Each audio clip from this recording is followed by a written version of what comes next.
Okay, this is episode 2 of what I hope is many in a podcast that I'm just sitting down with my friends and family and people I know, just asking them about their lives. I might put it online or just save it for later. We'll find out. Today I'm joined by my older sister, Sierra. Sierra, say hi. Hello. How are you doing today? I'm good. So we're just going to take a little bit of time to talk about your life story and some of your favorite memories and stuff. My first question is just going to be, what's the earliest memory that you can recall? So, the earliest memory that I have is actually one that I talk about all the time. So we lived at Woodbridge Apartments, and at the time it was just mom and dad, Dustin and I. Right. And Dustin and I were outside playing on the sidewalk. And I don't remember what the fence looked like, but there was like a fence somewhere, either in front of our apartment or near the playground or wherever we were. Sure. And there was a little bird's nest on there. I know the story, but keep going. There was a little bird's nest on the fence. And I remember Dustin was like, "Oh, it's a bird's nest," in his little voice. And so he was standing on his tiptoes looking at it. And the reason I know is my first memory is because I also remember looking in the nest and seeing these bright, vivid blue robin's eggs. And I remember I had to be not even, maybe 2, maybe 1.5, like pretty young. Right. But I remember thinking, oh, I didn't know robin's eggs were blue, because you get eggs at the grocery store and Right, they're they're just all like white. white chicken eggs. So Dustin was standing up on his tiptoes looking at it, and I was looking at it.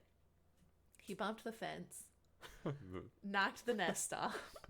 The eggs broke, and devastation ensued. Uh, Dustin was very, very traumatized. He was very upset. And I just remember he started crying, and he just was like, "I killed a baby bird. Oh no, I killed a baby bird." And he just was like so upset. And I mean, I don't think I realized at the time, like, oh, he was sad because that little egg was supposed to be a bird. Right. I just thought it was funny that he was crying. I was like, dude, it's fine. Did Dustin actually have like a R impediment like that at the time? He was really little. I mean, if I was 1.5, 2, he was 3, Yeah. maybe. So he just, his little baby voice, "I killed a baby bird. I killed it. Oh no, I killed a baby bird." So I still remember that to this day. And I mean, that was before we lived at Countess Drive. So I had to be really little because that was before Evan was born. Well, how long were you guys living at Woodbridge into your life? We moved into Countess right when Evan was born. Like, mom was super pregnant. Right. I'm pretty sure. So it wouldn't have been long after that. Yeah. So Evan and I are 2.5 years apart. So we probably lived there until I was like 3. I don't know. You'd have to check the facts with mom. I don't remember much about it. Right. I remember that. And I remember it would have been 3 max if Evan was being born. Yeah, yeah. And I remember when we moved into Countess, I remember like the front yard. Like the first day we were there, I remember like the front yard and what it looked like, but I don't remember how old I was. What was your experience like living at Countess? How was your friendship life and living in that tiny space with all those people? So it's kind of weird because I don't really remember I don't remember when we first moved in there. I really don't remember anything about it. I do remember the kitchen was small. Obviously, it was like a little hallway, like alleyway.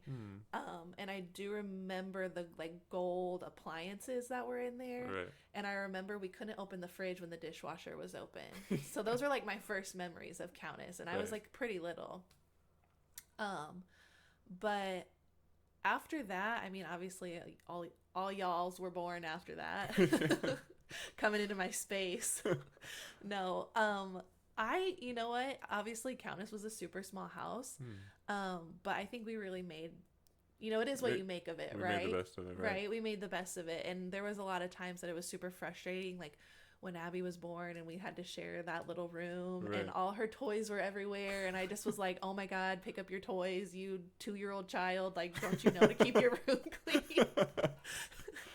But then there was also like really sweet memories. Like she would want me to sing her to sleep, and those are now some of my best memories. So yeah, it was like really small, and I'm sure at times frustrating for all of us. Mm. But the things that I think of when I think of Countess are all the good memories. Right. Like when you guys would play that game where you turn off all the lights or whatever. Yeah, I don't remember Hunters what you and call it. Animals, Hunters and Animals. yeah. Yeah, you turn off all the lights and we try to crawl and not get hit by each other. And we played that game where we would jump across the beds in the boys' room, Oh, yeah. So I remember, like, those are the things I remember from Countess. And I know that there are things that weren't great.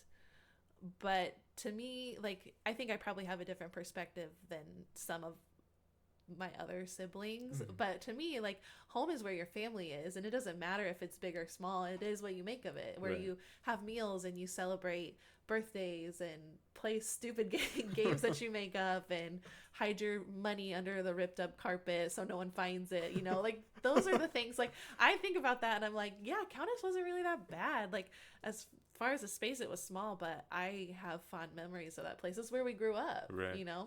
I have a couple of questions, but one thing you just said you hid your money under the carpet. Did anybody ever know about that? Yeah, I'm pretty sure you stole it. Did I do it? Yes. What? So there was this little place. You remember the room right across from the bathroom, the little room that Abby and I shared. Mm-hmm.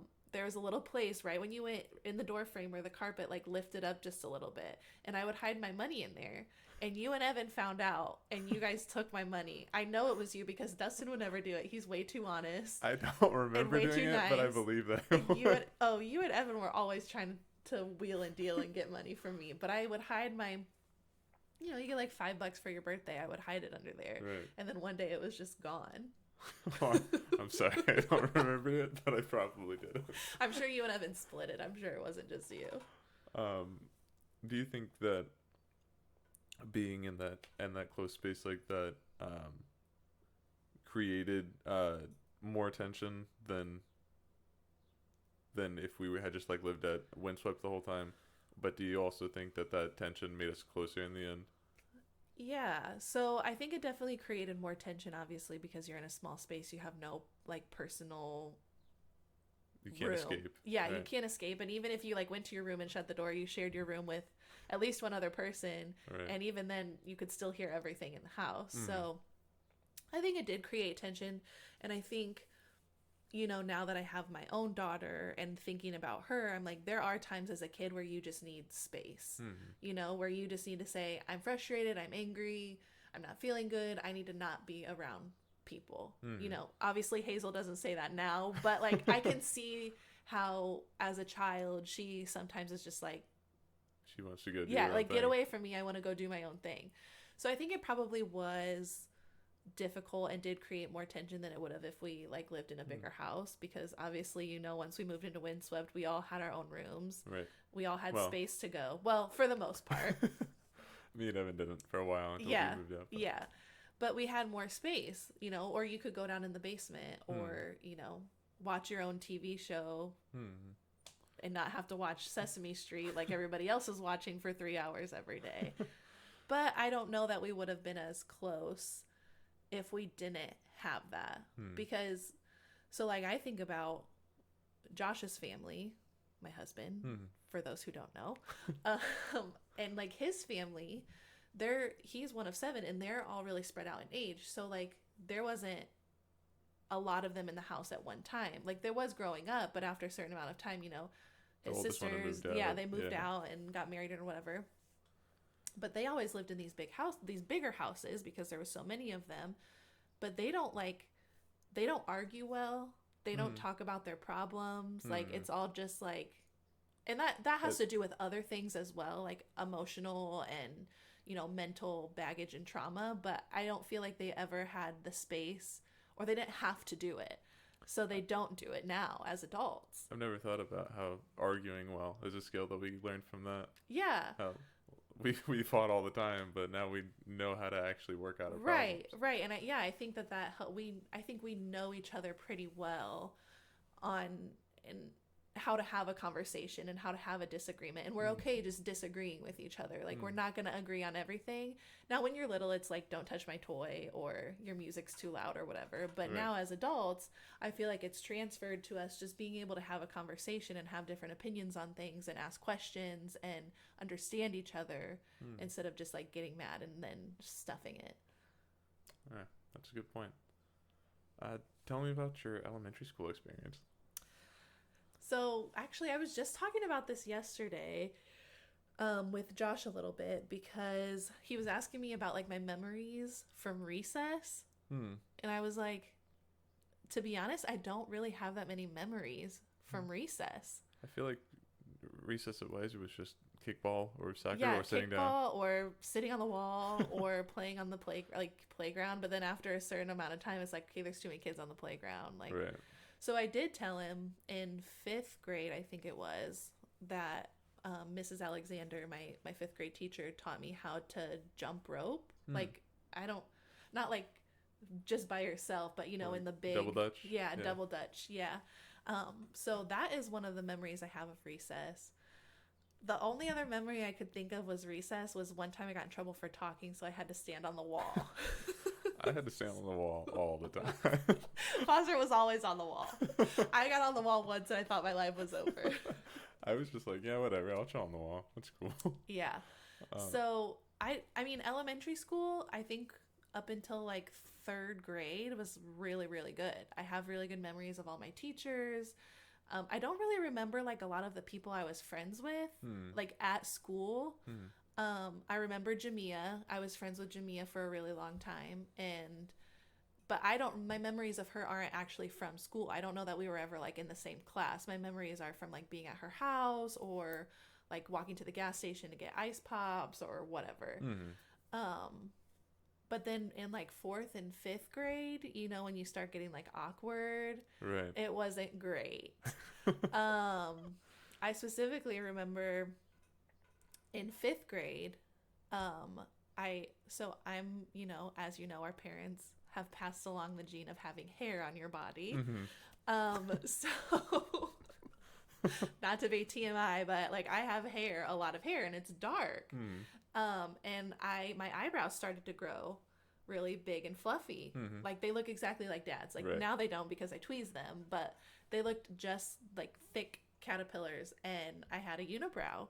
But in 5th grade, like, you don't really know you're how to not handle really yourself thinking about having a unibrow. You're just like, wow, I'm just trying to survive. What are you in 5th grade? You're what, like 9-10 years old? If that, yeah. Yeah, so you like have no concept. It's just normal to you. You don't even think something looks bad or ugly. It's just like you're just like, this is who I am. Yeah, this is it. Yeah, so I started getting made fun of for my unibrow in 5th grade, and it was actually really devastating because I was like chunkier. I hadn't hit my growth spurt yet. I had straight across bangs for like my entire life, and I was trying to grow them out. So I like wore a headband every day, which was like awful. Like I remember thinking like, I have to wear this headband every day because I didn't know how to do my hair. Mom didn't know how to do my hair. So the solution for my grown out bangs was just headband. Right. And then I was getting made fun of for my unibrow. And it was like, I think that was the first time I remember feeling like not confident. Like I'm a pretty confident person. And when you're little, like I said, you don't care. It's just kind of whatever. But I think in 5th grade, that was the first time I realized that like I was different, or I was not as thin as, or you know, I had more hair than other people, and it was really hard. Yeah, I imagine those are my memories of elementary school. Not all very good, but no, I guess not. I'm sure when I was a little kid, you know, I had fun, I played, not a problem.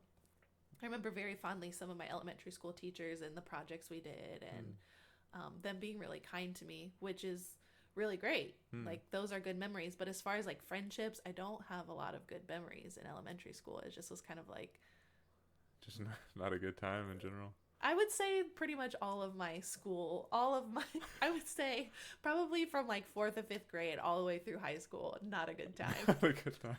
Well, did you pick up any interests in elementary school that would carry on? Were you doing soccer at that point? Yeah, I started playing soccer when I was like 5 years old, 4 or 5 years old. So I was playing soccer. I'm sure I was playing in Trissa at that point. I did. I loved soccer. It was a good outlet for me. I was good at it naturally from the time I was really little. So that was obviously a confidence booster. I don't remember when I started playing travel soccer, maybe in middle school. So like in 5th grade, I was like getting to the point where I was like, you know, okay, this is where people start getting really good and teams start forming and, you know, you play club or whatever. Right. Other than that, I've always been, I don't want to say I'm artsy because I'm not. I can't draw. I'm not really good at painting, like that sort of thing. But I've always had a creative mind. Right. So creative projects were always of interest to me. So even things like our science projects, you know, you like grow a plant or whatever for one of the units. But it was really interesting to me because I was like, well, everybody's plant is growing differently. And my creativeness was like, oh, how can I get my plant to grow more? Or, you know, like I've always had kind of like a creative mind, a different way of seeing things, I guess. Like, so that was, I guess, an interest, if that's what you want to call competitive, it. Yes, sure. Yes. Like even in that stance, I can make my plant better than Jimmy's plant. Yes. Jimmy's plant sucks. I am very competitive. Not so much anymore, I would say. Not about things, like not about trivial things. Sure, yeah. But if I, like, at work, if I think my idea is better than someone else's, I'm going to 100% campaign for my idea. Right. Because I want it to be the one that's chosen. Yeah, and I think that's an important thing to have learned. Because, I mean, as an adult now, that's super important towards succeeding in a career. Right. You know? But, like, I'm not going to get mad if I lose a game at kickball. You'll get a little bit mad if you lose a board game, though. Yeah, I hate board games. So where did you go to middle school at? I went to middle school at Memorial Park Middle School. Shout out to the Pirates, Pirate Pat. Why was that ever a thing? I don't know. How was that? It was fine. So I think in 6th grade, it was pretty much the same as how I had felt in 5th grade. I had all the same people that I went to elementary school with went to middle school with me. And that's when I started thinking of the people that I was like friends with.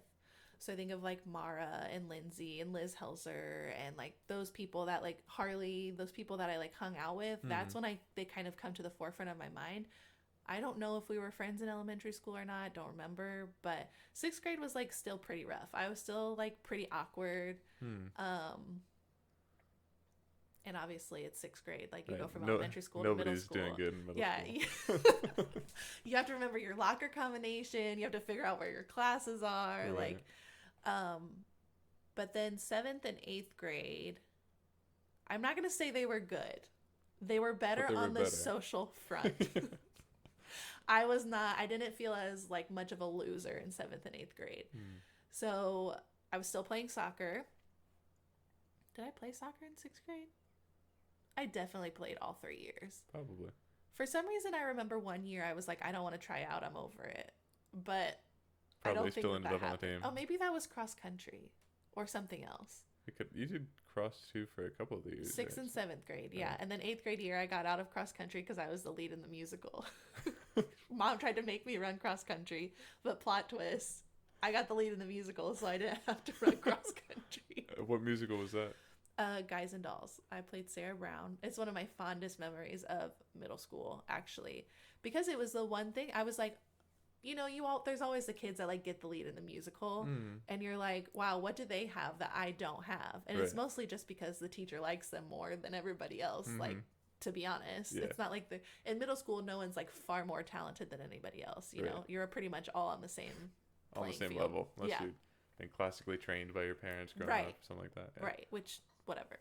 So when I got the lead in the musical, I was like, oh my gosh, Mrs. Root really likes me, and I felt like popular. I was like, I got the lead in the musical. Like everyone knows who I am. I beat out all these other people. One girl was really mad. I don't even remember her name now. She wasn't in our friend group, but she got like really pissed, and I was like, dude, you're stupid. Sorry. I got the lead. So that is one of my fondest middle school memories for sure. Then from high school, I know you were at 2 different spots. Which one did you go to first? I went to Southside freshman and sophomore year. again, the same group of people that I went to middle school with, we all went to Southside. There was a lot of drama, as you can imagine, when you have like a large friend group with guys and girls. So freshman year, I feel like freshman year, I just felt like almost out of control. Like, I don't know if you've ever had this feeling of like, you're in your body and you're living your life and you're obviously yourself. But when I think about that time, I almost like see myself like outside of my body, like watching myself.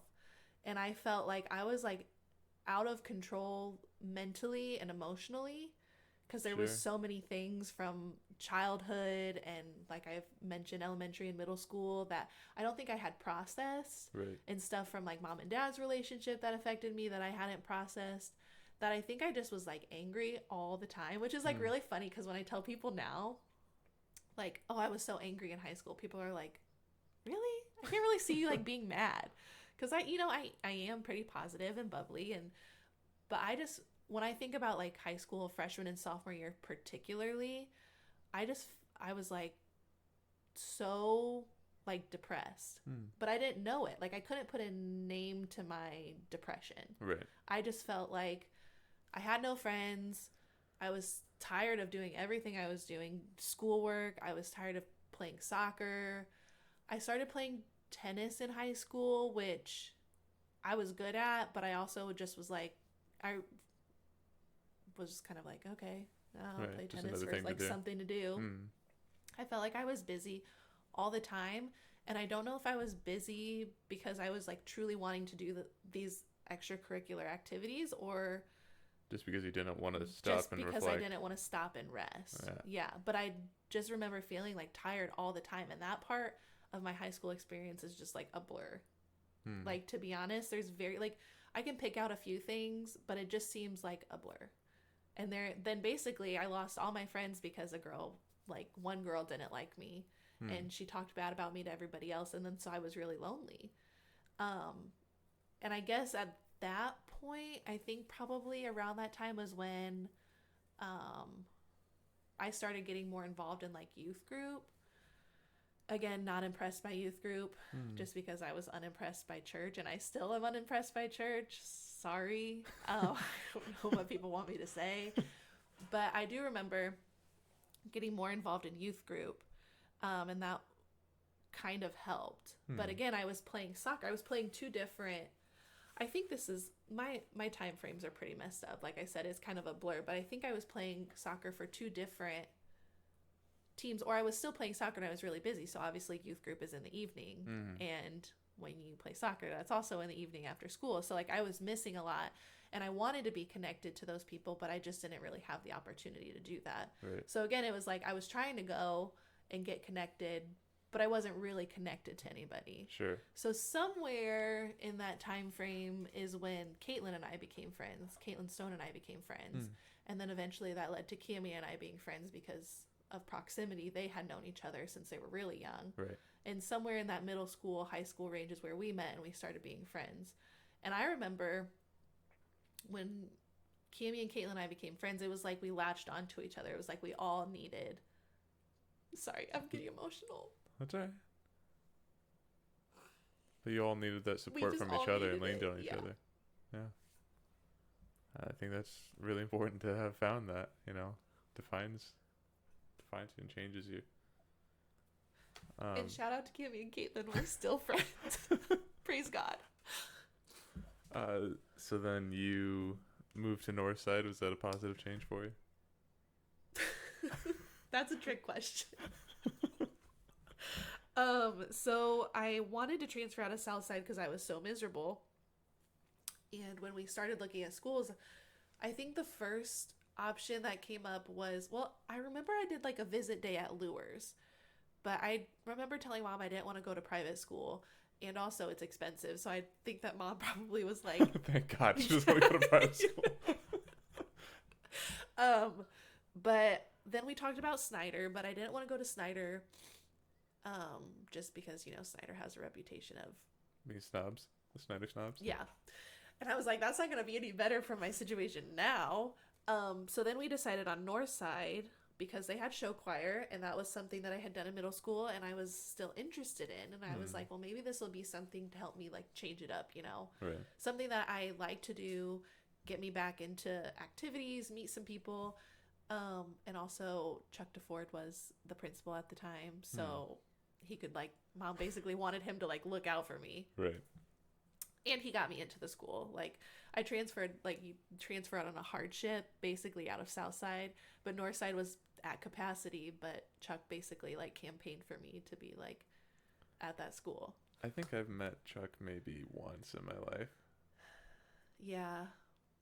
I guess you got to know him a little bit more, probably. Yeah, because when we were younger, we spent a lot more time with them, like at the lake with Aunt Barbie and Chelsea and Cameron. Like, I have those memories of like being around them more when I was little, but I don't think you guys really had that. Like, until I was maybe 16, I didn't even know that the DeFords were our family. So You're like, oh, we have some family. But yeah, he's a pretty cool guy. He's very caring. He was always a great principal. We got t-shirts with his face on it, so I mean, people liked him. Can't be bad, yeah. Right. So how did you said it was a trick question? How was it good or bad for you? So when I first started at Northside, there was a couple girls that I had gone to middle school with that I had been friends with, and I was like, I reached out to them and was like, hey, I'm transferring, Let's be friends again. like, let's be friends again. Not that we hadn't stopped being friends. They just didn't go to my school, so I didn't see them all the time. Right. And the one girl, Rachel, I don't know if I should be saying these people's names. You can. Okay. It's totally Hopefully they don't get mad if they ever hear this.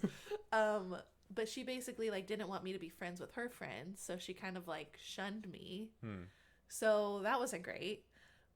Because then I was a junior, and by junior year in high school, everybody's kind of established their own friends, their circle of people. And so I was transferring to a new school as a junior, didn't have any friends. I tried out for the soccer team. Northside soccer team sucked so bad. They had won one game in the last like 10 years. I'm sure they still suck.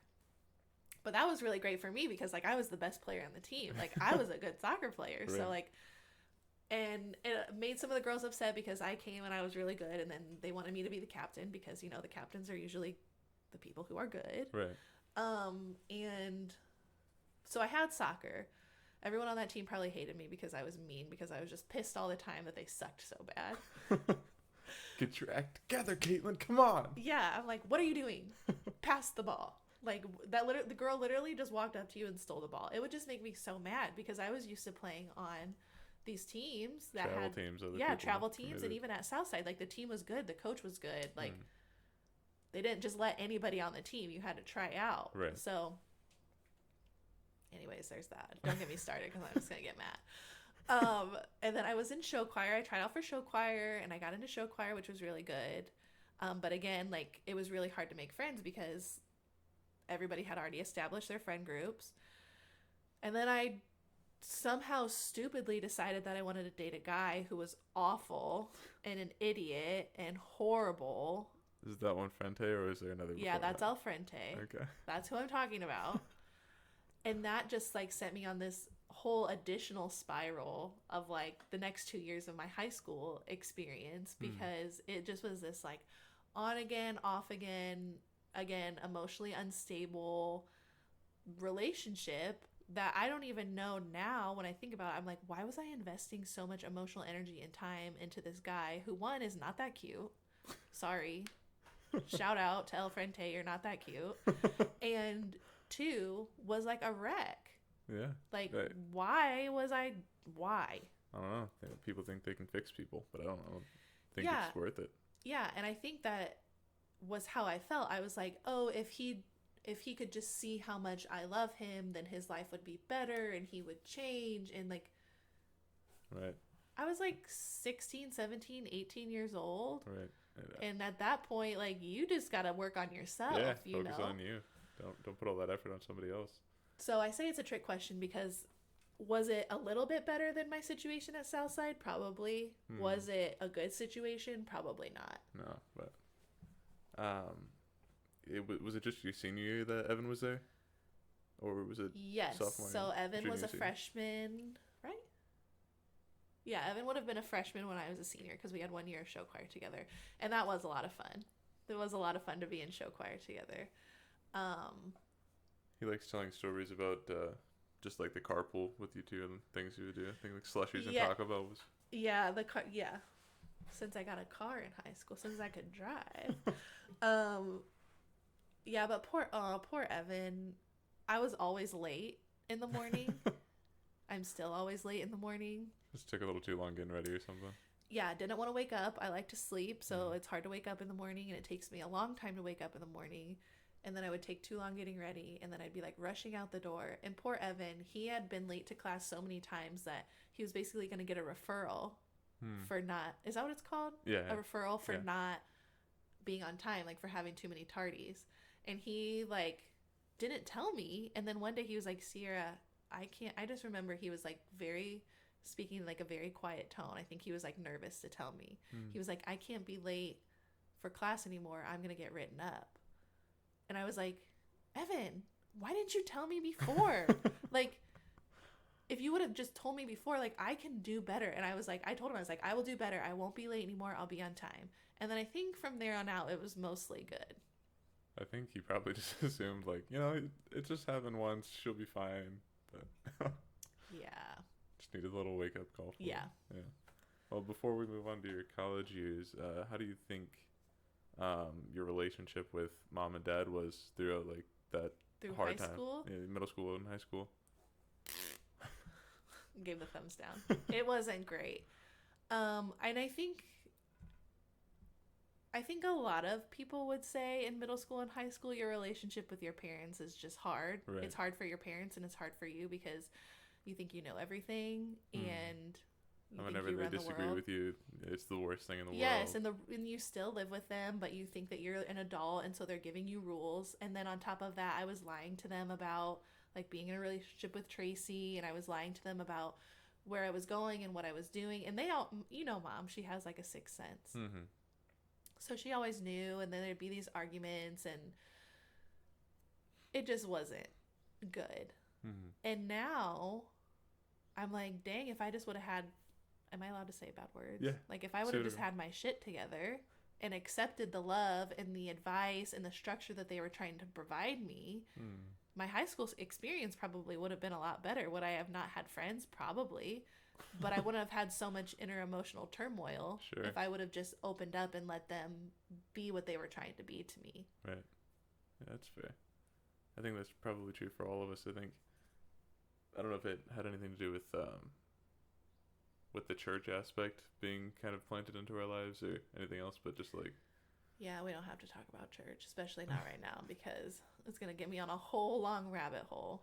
I think it did have an effect on all of us when Dad started working at a church because it felt like all of a sudden we had to be perfect. And I think we were all very aware of the fact that we weren't perfect. Absolutely not perfect. And so, but it just felt like our lives were on display.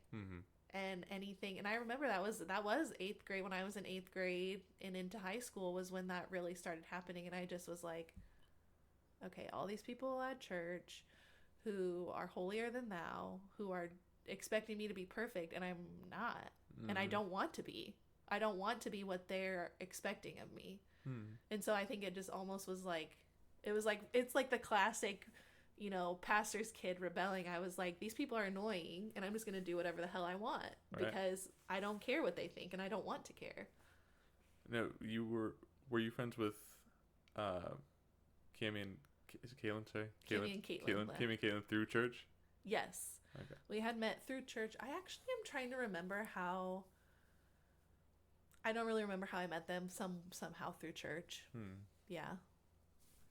So that, I guess, that was one positive that came out of it, but then. Yeah, and so like outside of like actual school, I did have Cammie and Caitlin, and they stuck by me through a lot of like bullshit. So, I just was, like I said, an emotional wreck, and for them, and to even think about like who like Cammie and Caitlin are versus who I am, I always say this, I'm like, it's only by the grace of God that we are friends. Because if I would have just like totally different backgrounds. Yeah, if I would have just met them like on the streets, they probably would have driven me insane. I'd have been like, y'all are stupid and annoying. I don't want to be friends with you.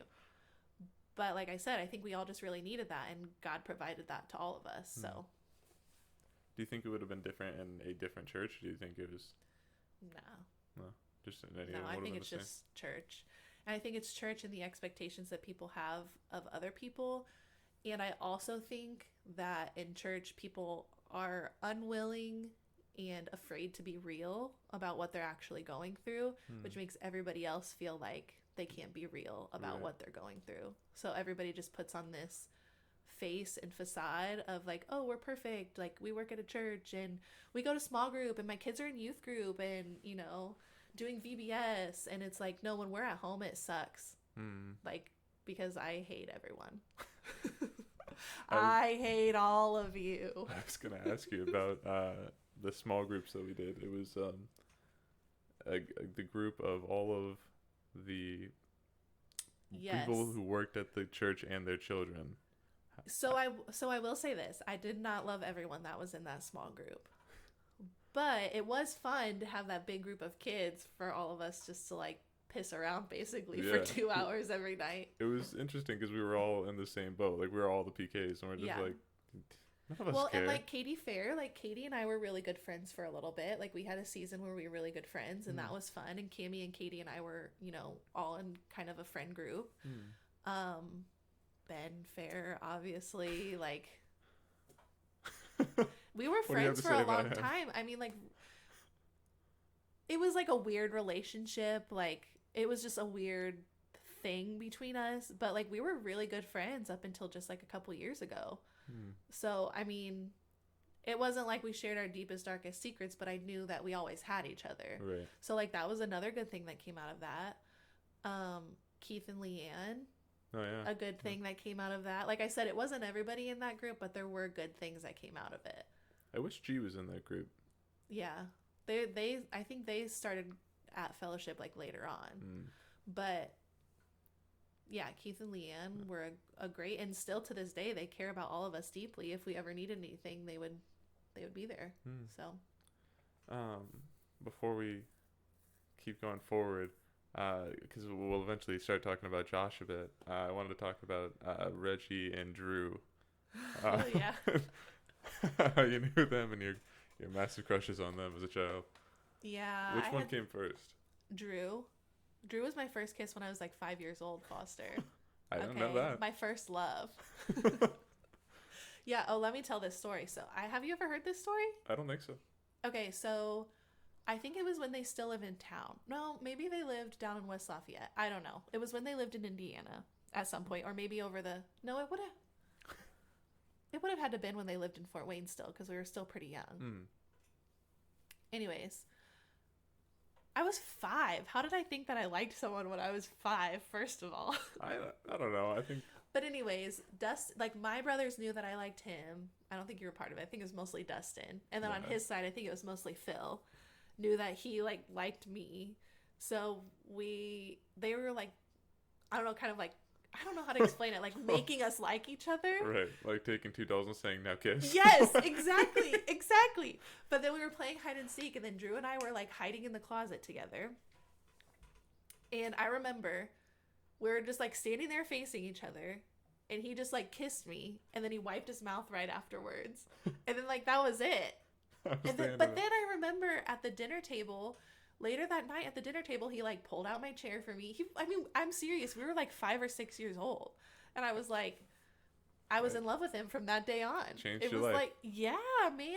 And I was in love with Drew Black on and off for years. Like, I'm talking years. Like, till I was, like, in high school. And still that you at such a young age.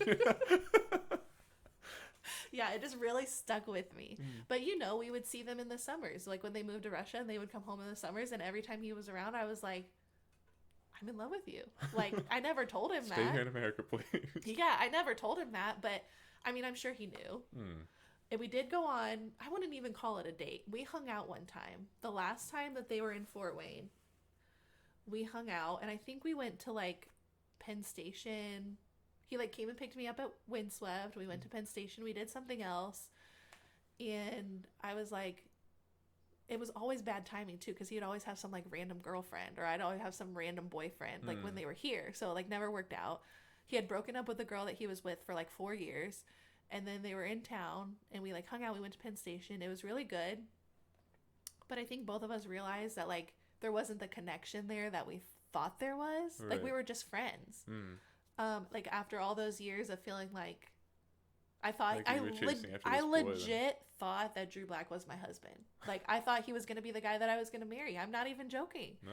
And I, you know, through all this other stuff, I was like, Drew and I are going to end up together someday. But then I remember that day so clearly, because after he dropped me off, like we had conversation, we like talk about stuff, and it was kind of awkward, you know, like being on a date with someone you've known your whole freaking life. Right. But then I just remember when I got home, I was like, yeah, something wasn't right about that. And that was, I haven't talked to him since then. You don't even talk to him? Huh. I don't think he'd still like. And then like a year later, he met his wife. They got married. So. Yeah, well, you guys got a double date with what's his wife's name?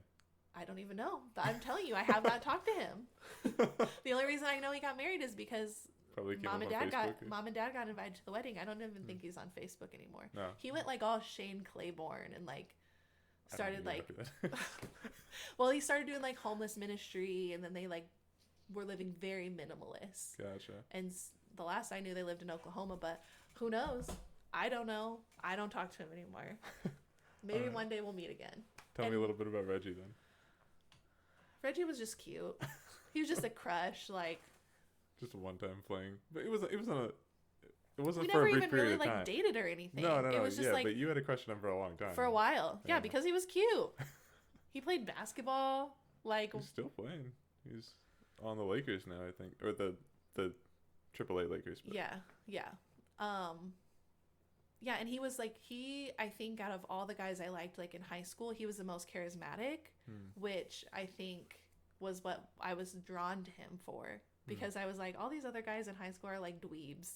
They're wimpy, you know. Right. But he was so charismatic and so confident in himself that I was like, yeah, I like Reggie. And the same thing kind of happened with him at some point. At one point, we started like hanging out. It was over the summer. We started hanging out a little bit one-on-one. And then it was kind of like, do we like each other? Do we not? And then it was just like, nah, we're just friends. And then again, never talked to him again. Now he's married. Maybe this is like something that's like a complex. I don't know. Okay, well then let's talk a little about your college education time. Where did you go there? For college, I went to Indiana Wesleyan University. Go Wildcats. Rawr. Was that better for you than the high school experience? Oh, 110%. What was better about it? Everything.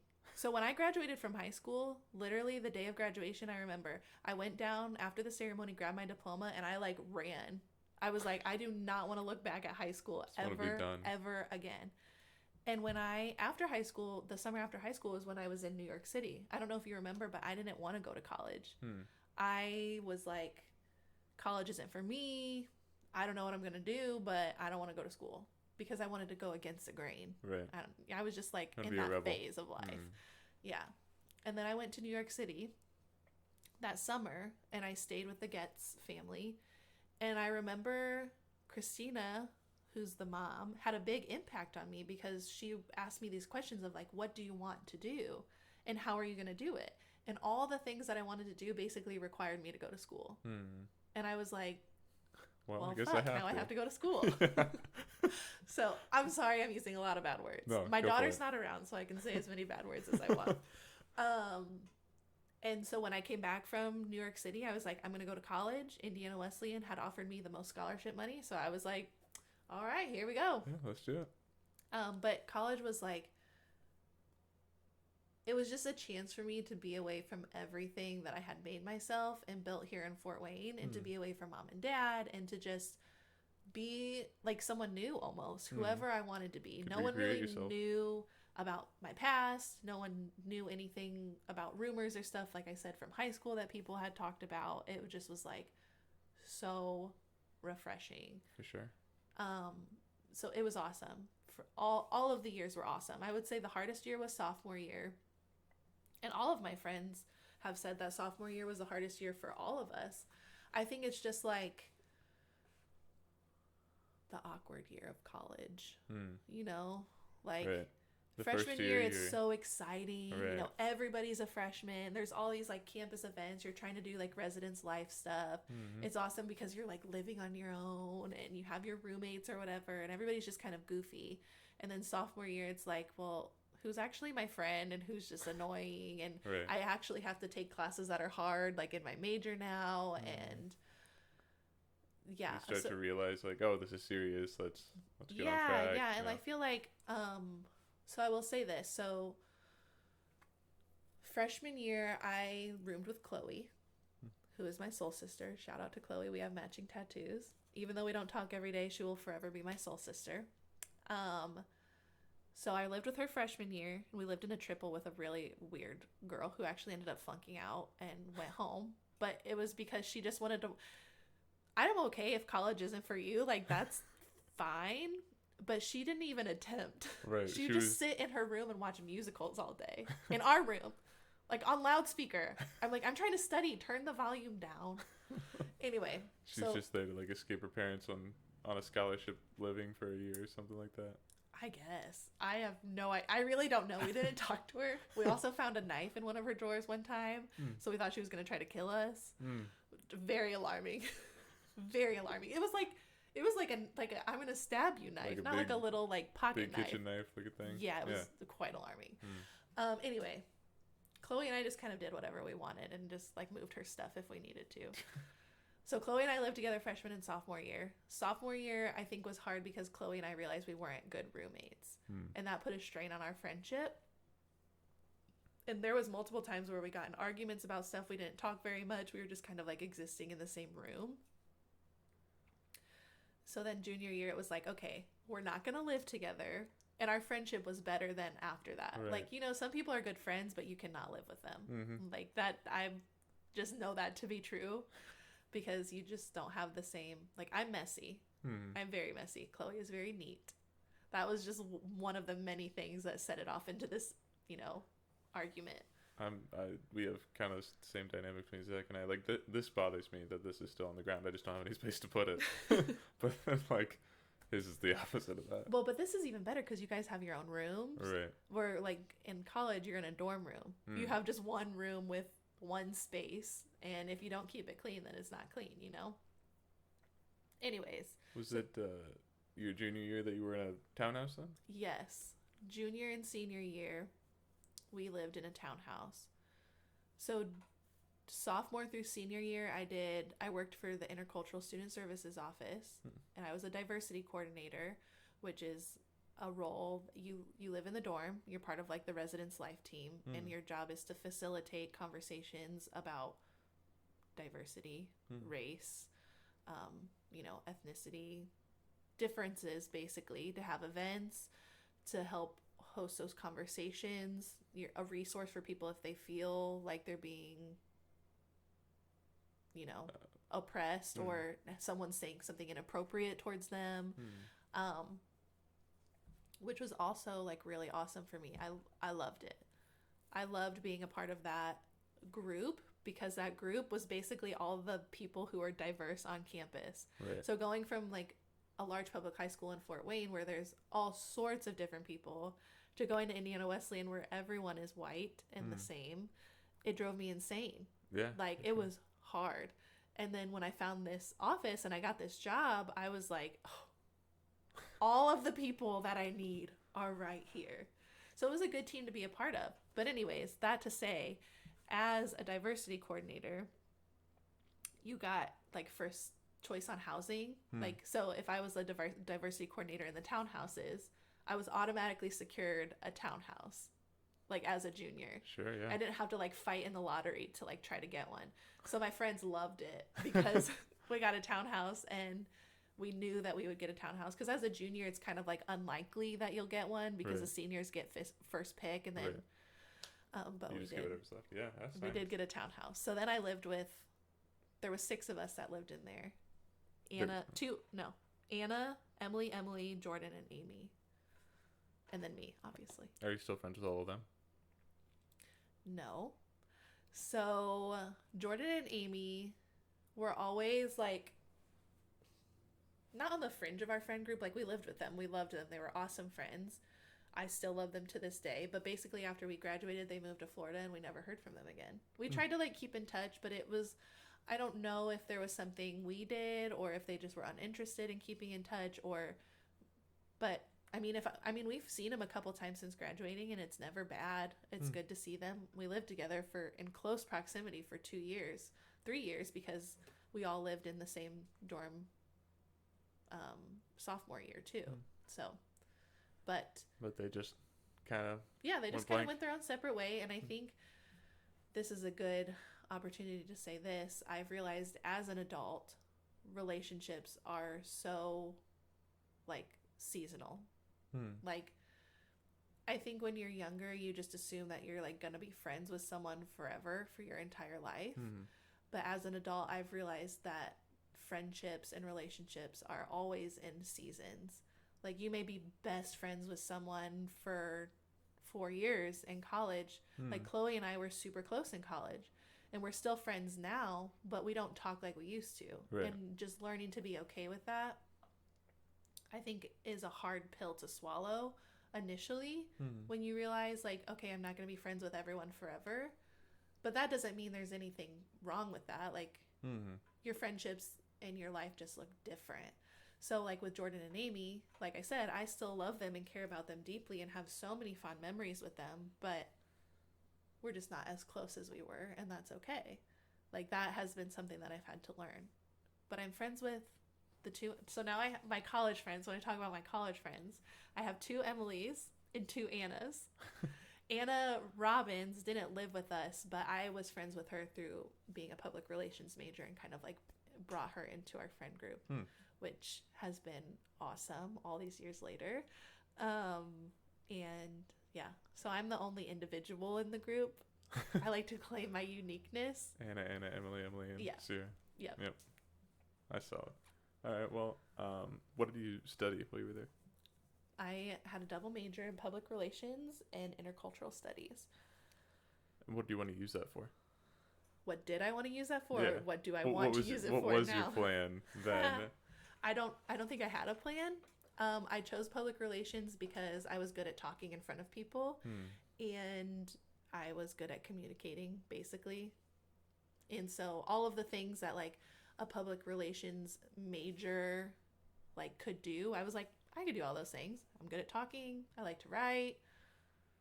I'm fun. Yeah. I like people, you know. Yeah, so I just went for it. Yeah. And then I add the intercultural studies because I was like,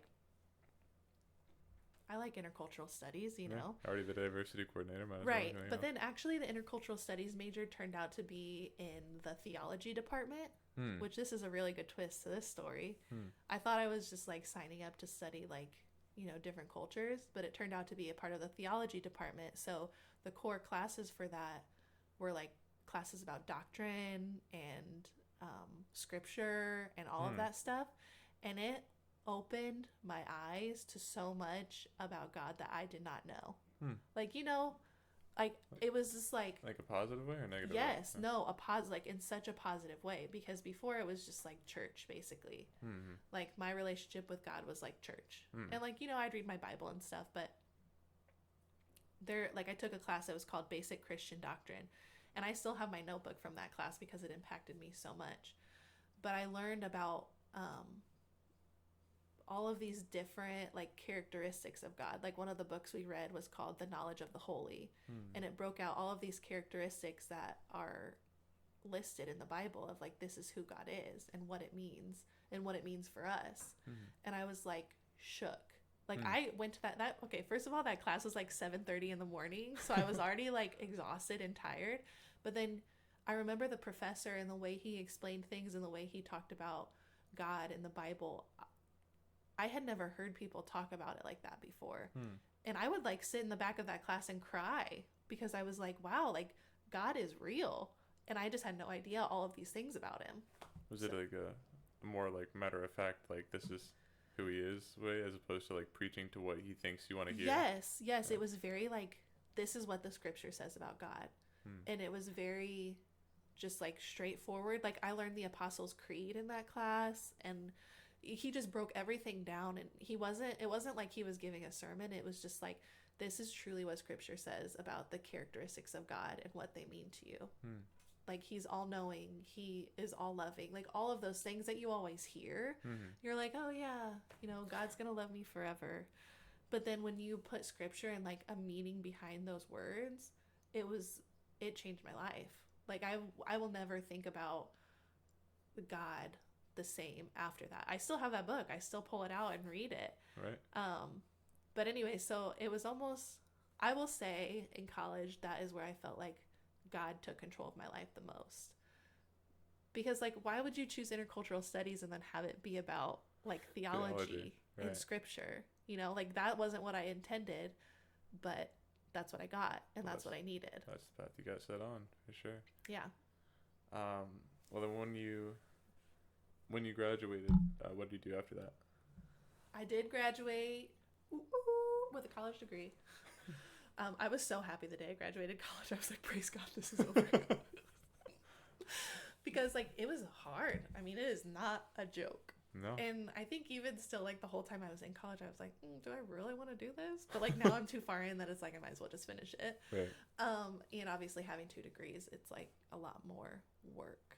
But I was so happy. After I graduated from college, this is where the story gets good. I graduated from college. I moved back home. I lived with mom and dad. I started working at B. Antonio's again. Right. I had worked at B. Antonio's in high school. Started working at B. Antonio's again. Just what to is like. B. Antonio's for people who don't know? Oh, B. Antonio's Pizzeria. The best pizza in Fort Wayne. Little plug right there. I just had it last night. Oh, did you? Yep. Was it, what day is the free bread stick days on Oh, Mondays? free breadsticks on Mondays with a $5 purchase. I should get paid for this. No, I worked at B. Antonio's a lot on and off over the years, but I started working there after I graduated from college just to like make some money until I got a real job. A real job. Like, what is a real job? Now when I think about it, air I'm like, quotes. yeah. Oh, I did. Oh, sorry, you can't see me. I did air quotes real job, because a real job is anything that makes you money. Right. Like, you could be a bartender for the rest of your life, and that's a real job because you make money. Right. But you know, you didn't have, feel established. when you're at younger, the you have this idea of like what a real job is. Right. Anyway, that's where I met Joshua. So I met him the fall after I graduated from college. I was still working at B. Antonio's. I was also working at Huntington University. They were both part-time. B. Antonio's was part-time. Huntington was part-time. I worked at Huntington as the student activities coordinator and the multicultural activities coordinator. A very similar role then to Abu? Or was it? Yes, very similar role. It was residence life. So then for the multicultural activities council that I was in charge of, was basically what I did at Indiana Wesleyan, putting on events. I basically was the boss of like my job at Indiana Wesleyan. And then it came along with SAB, Student Activities Council, which is the people who put on like all the big fun college events that you see on campus. Wait, how is SAB the Students Activity Council? Oh, Student Activities Board. Board, gotcha. Okay. SAP. So I was doing both, and that is the time that I met Josh. Well, tell me about him. How did that story go? So I don't know what he would be comfortable with me saying, but I met Josh at B. Antonio's. I'll probably have him on here. He'll say his He said today, he was like, Foster, pick me. I want to go. Hey, I texted in the group chat. He didn't say anything. But, you know. Okay, between our group chat and his family group chat, home dude has like 100 notifications. Like, I'll just text him directly. Okay. Anyway, so there was me and another girl that worked at B. Antonio's at the time that also liked Josh.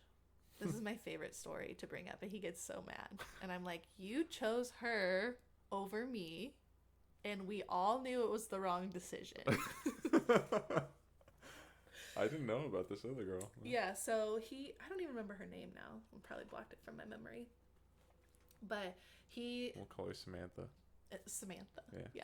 Anyways, he started dating Samantha. I don't like that name. Anyways, he started dating this girl. And he dated her for a while. And it was so frustrating to me. But it also was good because it let Josh and I just be friends. Because you know who we didn't talk about all through college? Jim Mahan. Oh, yeah. Tell me about Jim Mahan. I'm not just going to share the brief abridged version. Sure. He was an asshole. Because He thought that he controlled me. Hmm.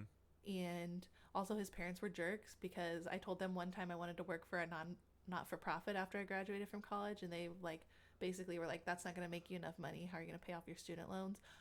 All very bad. I also thought I was going to marry Jim. Like, we were legitimately like planning to get engaged. Hmm. Dated from sophomore year of college to senior year of college. Mom and dad met him. He was a part of our family. I'm sure you remember. It was like, We this is played basketball with him yeah, at the lake house. yeah. It was like he was already a part of our family. And then, long story short, we were supposed to go to California. The second year we were supposed to go to California to see his parents over Christmas, he called me like an hour before we were supposed to leave for our flight and basically was like, I can't do this anymore. And that was it. I was devastated. Because I was planning on getting engaged in the spring of my senior year, getting married in the fall, and like moving on with my life. Right. But, plot twist, none of my friends told me this when I was dating him, but now they're all like, praise God you didn't end up with Jim. Like, they basically were like, we felt like we would never see you. We felt like he would control everything about your life. He would tell you when and what to do. And we just wouldn't be able to be friends with you. Because he would say like, no, you can't go see your friends, or no, you can't go away for the weekend, or whatever. I feel like Josh is almost the opposite of that. Josh is exactly the opposite of that. Jim was not a partner to me. He was like I'm the guy in the relationship and I tell you what to do. We weren't equal. Well, not in his eyes. Right. He thought that he was more than me because he was a man. Which, again, another topic not to get me started on. Traditional family? Yes. His mom was very quiet, very demure, did whatever Jim's dad said to do. That's just how he was raised, very traditional. His mom stayed home with him when he was little. I wanted to work, and he didn't like that. He wanted to be the sole provider for our family, and I just was like, dude, no, like, that's not how a relationship works. So we fought a lot, all the time. He thought my attitude and my emotions were way too much. He told me I was too much all the time. Anyways, long story short, it wasn't good. We broke up, praise God. Because even myself, like I said, my friends say it, but even me now, I'm like, wow. Yeah, I just want to say, if I could find someone who wanted to be the sole provider for me, I'd be all down for that. Well, now I'm like, yeah, I could be a stay-at-home mom, but then that's not what I wanted, and he couldn't understand that. So anyways, all of that stuff that I just talked about allowed Josh and I to be friends, because I didn't want to rush into another relationship. I had just broken up with Jim in December, and this was now in the fall. Right. And so I didn't want to rush into another relationship, but I really liked Josh. And I tell him this to this day. As soon as I met Josh, I knew I was going to marry him. And that sounds like so cheesy, but I just knew there was something about him that I was like, yes, he's going to be in my life forever. And I just knew. I was like, he's my husband. And I was willing to wait as long as it took for him to figure it out. As long as he was with Samantha, you know. As long as, yeah. He was only with Samantha for like a month or two. Because let's be honest, we all, like I said, knew it wasn't going to work out. Was it that year that we saw him at Johnny Appleseed following around like a lost puppy? Yep. That was that? That was, yep. He followed me around like a lost puppy. Yeah, but we were friends at the time. We had been friends since I had met him, and then he dated the other girl, and I was like, okay, we'll just still be friends.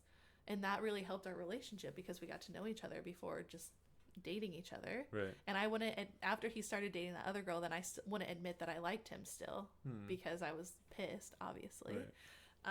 But yeah, then we went to Johnny Appleseed. Actually, the day that you guys saw him, he was just there with me and my friends. I think Anna was there with me. And I was like, yeah, just come hang out with me and my friends. Like, we're going to go, because he didn't have anybody to go with. And then the next day, he asked me if I wanted to go just with him. And that was our first date. We had turkey legs. And he spilled turkey leg grease all over his pants and was really embarrassed and awkward and nervous. And I just thought it was hilarious. I was like, dude, I don't care. This is fun. And whatever. Like, you got food on your pants. So I get food on myself all the time. I still do. Well, that is good to hear as a guy on any date. Like, just when you embarrass yourself and they're like, dude, I don't care what to do. Yeah, I'm just like, whatever. I'm sure that made me feel better about it. So how did things go from there? Things went good for the most part. I didn't want to introduce him to the family right away for multiple reasons. He was very different than the typical guy that I dated. As you know, Josh is super introverted, way quiet, like not charismatic. Very different from very different people from we'd met. people I have spoken of in this podcast previously. But I was also like, I didn't want to be judged. And I also didn't want to introduce someone else to my family and then have it not work out, because Right. I feel like it was kind of upsetting for everybody when Jim was just like not a part of our lives anymore. It was like, what? I think at the time I was just like, oh, that's weird. Yeah, it just was like weird. It was just like, okay. Now, like, I barely remember him. I forgot to bring him up. So. That's good, Foster. Thank you for that. No, but I didn't introduce him to anybody right away, and it wasn't like I was trying to keep it a secret, but I was just wanted to protect the relationship because, like I said, I felt like Josh was the one for me, and I didn't want any outside influence to change that. Right. So Mom always says I kept him a secret from her, and I didn't. It just wasn't her business. I was an adult. So anyway, things went good. We were together. Eventually, met Mom and Dad. Was more around with the family. And then after a year or two, we had gotten to a point where we were both pretty depressed. Me, because I couldn't get a job that I wanted and I had no idea what I was doing with my life. I felt like I should have my life together after graduating from college, and I didn't. And Josh had lost a dear friend, and was kind of grappling with what that meant for him.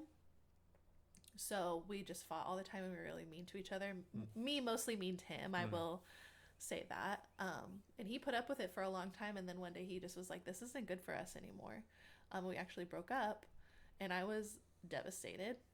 Obviously, I lived actually in this house at that time. I had just bought this house, and I was so excited about buying this lovely house that you now live in. And then Josh was like, yeah, I'm breaking up with you. So it was like, then I was like, I hate this house. Great, I have this house and it's empty. Right. Nobody's here. No one loves me. Yeah. So that was really hard. But that's when I started working at Bar 145, which was also good because then I started making a ton of money. So I stopped working at Huntington and I started serving and bartending at a bar. And I started making... It's weird that you make more money as a bartender than working for a university. Isn't that interesting, Foster? Yeah. But then that summer was just like a whirlwind. So Josh and I had broken up. I was working at the bar. So I was working weird hours, sleeping all day, drinking with my friends, being wild, being stupid. That's when I met Haley, who, again, still one of my dear friends to this day. Have I met her? I don't know if you've met her. Has dark hair. Probably not. Probably not. If she was at your wedding, I might have seen her. But... Yes, she was at my wedding, but she had also worked an entire night shift. And then slept for 3 hours, and then came. Yeah, she was there for pretty much. She came for the ceremony, and then she was at the reception for 30 minutes, and she was like, "I'm gonna go," and I was like, "Totally cool. Please go." But that summer turned out as crazy and wild as it was. I was, like I said, I was drinking with my friends a lot, working weird hours, sleeping all day. It was really good for Josh and I to be apart because we both grew and had time to process and to be mentally more prepared to be in a relationship. So we actually ended up getting back together. I think it was 6 or 7 months, but we ended up getting back together one night at the Rusty Spur. Because we were both there, and I actually, while we weren't together, I was still really good friends with his best friend Jason and his other good friend Cam. I was like, well, you guys are my friends too, so I want to be friends with you. Also, I was trying to creep on Josh by being friends with them. Sure. So classic girl move. Were you both at the Rusty Spur just by chance, or did you know he was going to be there? No, so on Wednesdays they had quarter beers, so everybody went to the Rusty Spur on Wednesday night. And so I didn't know he was going to be there, but everybody was there on Wednesdays. So I was like, yeah, I'm sure he'll be there.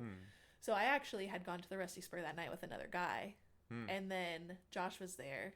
And then I had been drinking. And then I was like, I have to go talk to him. We hadn't talked in months. I was like, I have to go talk to him. So I went and started talking to him.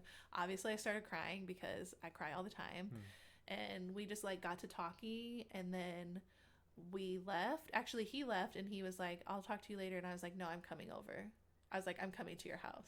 So I like forced him to keep talking to me, and we stayed up all night talking. And then from there, after that, we would see each other like every few days. And then I eventually moved into his apartment over on Beachmont, and here we are. Now we have a baby. Now we're married and we have a child. So. Well, fantastic. Tell me about your child. I know her, but you know my child. Yeah. Her name is Hazel. So I don't know if you know this. I'll have to tell the story about when I told you I was pregnant, because that's a good story too. Sure. So when I wasn't trying to get pregnant. This is what I always tell people. I'm like, I wasn't trying, but I wasn't not trying. So like, we weren't using precautions. Right. Let's just say that. But I also wasn't like, let's have a baby. Right. So I actually, a couple stories. I'll try to make this brief so I don't take up your whole day. Oh, keep going. But one, I went to the '07 pub with Mom one day, and I was just telling her, Mom, I'm like so exhausted. I was like, I'm sleeping so much, but I still feel so tired. And I remember I told her I feel this like deep inner like exhaustion like I've never felt before. And Mom thought that I was pregnant at that time, because that was one of her first signs that she was pregnant. But we actually were like having drinks. So she like didn't say anything, and she also didn't want to be like, are you pregnant? Because how horrible is it to feel judged for, or like for people to assume that you're pregnant. Right. Like Mom knew how that was, so she didn't want to like put that on me. So that's one story. And then the second story, I was actually with Cammie and Caitlin at Dash In. Again, we were having beers and like having dinner, and I like offhandedly mentioned that my period was like 11 days late. Sorry, TMI, Foster. But they were like, why are you drinking? They were like, you need to take a pregnancy test now. And so I was like, no, like I'm not pregnant. My period's just late, like whatever. And so they were like, no, we're going to the store now. So we left. We went to the store, and we came back to Cammie's house, because I lived here at the time, and obviously Cammie lives across the street. And I went in the bathroom, and I took the pregnancy test, and it said I was pregnant, and I just bawled. Like, I was so upset. I not because I was pregnant. I wasn't upset about being pregnant. It's not that I didn't want to have a baby. I've always wanted to be a mom. I was upset because it wasn't my timing. I didn't plan it. I wasn't married. I felt like people were going to judge me. Right. So it was like different than how I had basically planned out my life to be. Sure. So like I cried for like 30 minutes. I was over there with Cammie and Caitlin. They were like, it's okay. You know, Caitlin was like really excited. I'm like devastated. And Caitlin's like, it's okay. You're going to be a great mom. Just think of how great it's going to be a mom. And Cammie's like behind me, like, stop talking. Like, just stop. She's upset right now. So then I came back over here, and I told Josh I needed to talk to him. I told him I was pregnant, and Josh was so excited. He cried tears of joy. He was like, are you serious? He was like, you're seriously pregnant?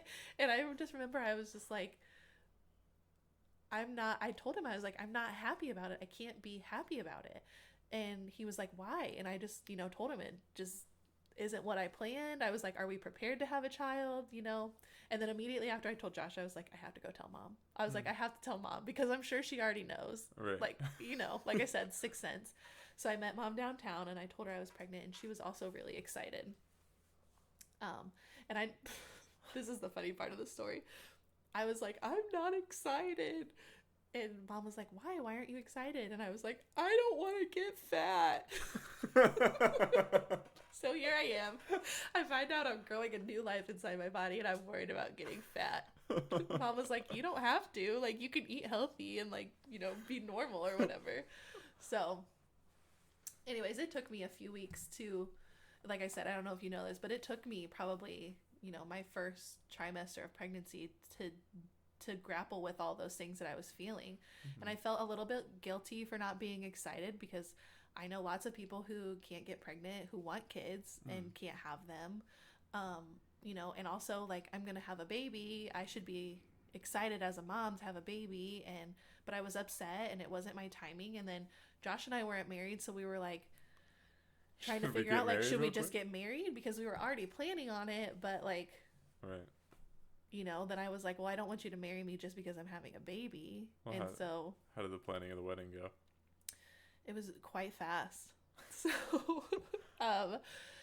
So after I found out I was pregnant, Josh and I had to sit down and have several serious conversations about like him telling me, I'm not marrying you because you're pregnant. I'm marrying you because I love you. And we were already planning on getting married, and I had to accept that.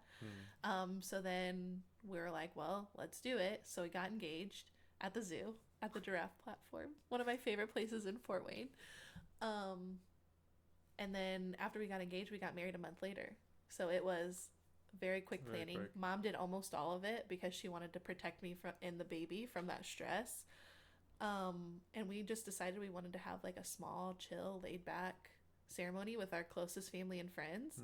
And I do not regret it at all. Like, I didn't want to feel like I had to entertain people on my wedding day. I remember it was so tight time planning that Dee was like flying in from Florida that morning, like to get here. Yep. And I mean, before we chose a date, we had reached out to like our closest family and friends, and we're like, hey, this is the date we're thinking. Are you going to be free? And almost everyone was free, so we were just like, yeah, let's do it. We had pizza and ice cream cake, and it was wonderful. I mean, it was very short. By the time it was 7:00, Josh and I were like on our way by ourselves. I just remember I didn't want to be exhausted on my wedding day. I didn't want to have to entertain people.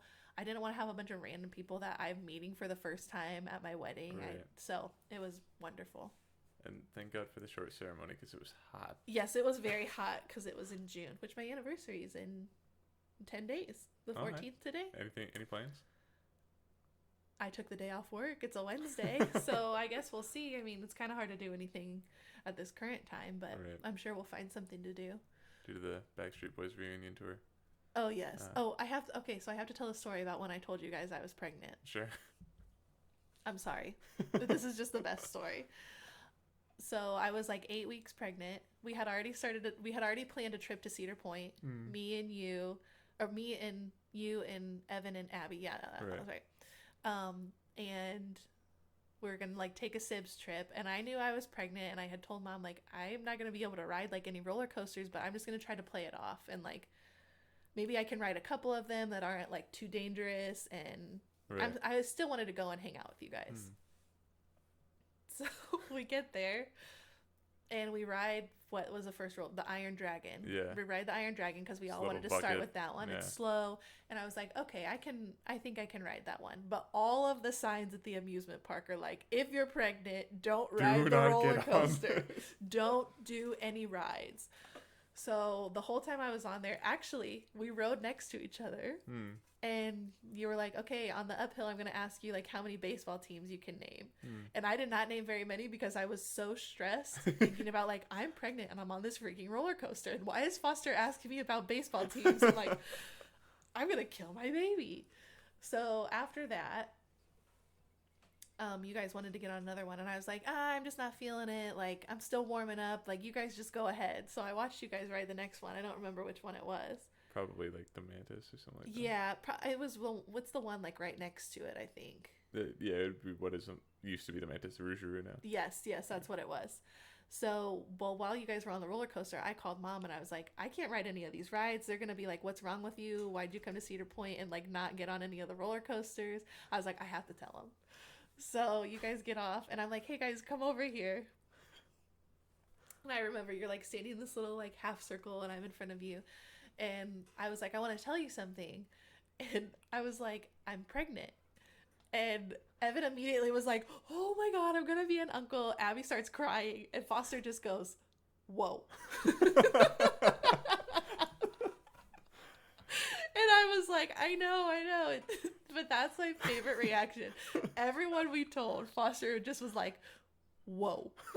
And I was like, I know, I didn't want to tell you guys and like make you overwhelmed. Like, I got engaged and now I'm pregnant and getting married, but it actually turned out to be one of my favorite days. I didn't have to feel pressure to ride any roller coasters, which was great, because sometimes you go to an amusement park and you're like, did you do anything for the rest of that day? I don't really remember.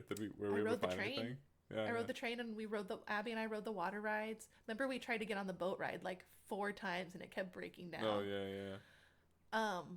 And then I just like hung out with you guys. So it was a lot of fun. It was a good day. Yeah, it was a good day. Yep. So I got married, and then I had a baby, and that's pretty much the rest of my life. Well, then I have 2 more questions for you. Okay. That'll be kind of to wrap up. What do you see in your future? What are your plans? So my plans are one to hopefully have another baby at some point. I love Hazel Marie. Do you want to have a boy? No. You want 2 girls? I would. Josh and I both want to have girls. But I actually was thinking about this last night that if we do have a boy, it'll be because it's supposed to teach me something. As we've talked about this conversation, God has taken control of my life many times and given me exactly what I needed. So I would like to have another child. We just bought a new house, so probably won't do any moving in the near future. Right, probably fixing that up for a while. Yep, it's a good house, has good bones, but it's old, so it has a lot of projects. So we'll be doing those for the next 30 years. What do you see in your career? My career. So currently, right now, I work in life insurance at Ash Brokerage. And I don't think anybody plans to work in life insurance. I don't know. I mean, maybe I'll meet someone someday that's like, yeah, I wanted to work in life insurance. But nobody as a kid, I don't think, wants to do that. Yeah, I mean, you don't grow up saying when you're 5 years old, like, I want to work in life insurance. Like, but when you're in college, you realize, oh, life insurance has some money in it. Maybe. Basically, I ended up there, through connections and working in the customer service department because I have customer service background. But I don't know that it's something that I'm passionate about. It is a great company to work for. It's a great job. It has provided for Josh and I and Hazel, and it helped us buy a new house, and I've gotten promoted and all of that, but I don't know that that's what I want to do. So what I do want to do, my ultimate goal is to be a birth doula. What is a birth doula? So I'm super passionate about pregnancy, labor, birth, postpartum care for women. And a doula is basically like a support partner through all of that, through pregnancy and labor, like basically like mom was to me. So like obviously I had Josh with me when I was giving birth, but it's like an extra person. So like mom was here with me to help Josh understand what I needed and to support me if Josh needed a break. Or, typically obviously it's a woman, because a woman who has given birth and kind of knows what it's like. But I just am super passionate about moms feeling like they're informed, like they know all of the options that they have. And we didn't talk about this, but I had a home birth, which is great for me. That's what I wanted, but that's not great for everybody. So I'm not saying that I want to be a doula or a birth partner just for home births. I know that some people want to have and it's good for them to have a baby in a hospital, or some people want to have an epidural and some people don't. Some people want to have a C-section and some people don't, but they end up there. So all of those things I think require you to be informed about all your options and what choices you have, and for you to feel supported and heard and cared for. So that's what I want to do. Does that require its own like formal technical education? It does, yes. So if I decide to leave Ash, it would be because Josh has a good job that can financially support us, and I can pursue getting educated and certified to do that. Cool. Unless there's anything else in your future that you want to talk about, I have one more question. It is kind of a harder one. So take some time. What phrase do you want to have written on your tombstone? Oh, what phrase do I want to have written on my tombstone? Let me think of a phrase.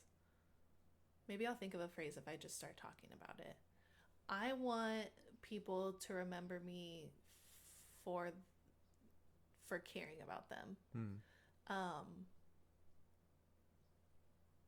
Like I guess when people, if they were to think about my life, when I'm no longer, I want them to say like, yeah, Cierra really cared about me. She always showed me that she cared about me. She was intentional. She was honest. She was always there when I needed her. Maybe that's it. Always there when I needed her. I like that. Yeah, that's what I want people to remember. That's fantastic. Well, thank you for coming and doing this. I love you. I love you very much.